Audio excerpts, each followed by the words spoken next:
Assalamu alaikum урматтуу биздин каналдын көрөрмандары. Сиздер менен биз цитата окуу сабактарыбызды улайбыз. Сиздер менен бүгүн окуй турган цитатабыз Мухаммад Газали деген ислам алымынын цитатасы болот. Ал айтат: "Махма раайта инсанан юси'у дhanna bin-nasi taliban lil-uyubi fa'lam annahu khabithul batini fa innal mu'mina khabithul batini fa innal mu'mina yatlubul ma'azir wal munafiqu yatlubul uyub" деп айтат.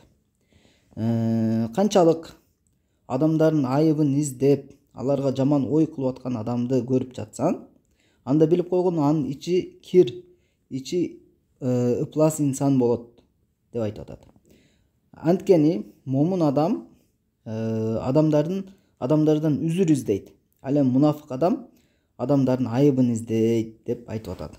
Демек, момун адам дайыма башка бир момундан жамандык көрсө, анын балким үзүрү бардыр, кандайдыр бир проблемасы бардыр деп ага жакшы ой кылып, жакшы күмөн кылып ошондой кылат. Ал эми мунафыктын мүнөзү ушундай болот экен, ал дайыма адамдардан не кылганын аракет кылат экен, айыптарды издегени аракет кылып, аны чукулап, жаман ойду кылып жүрө берет экен.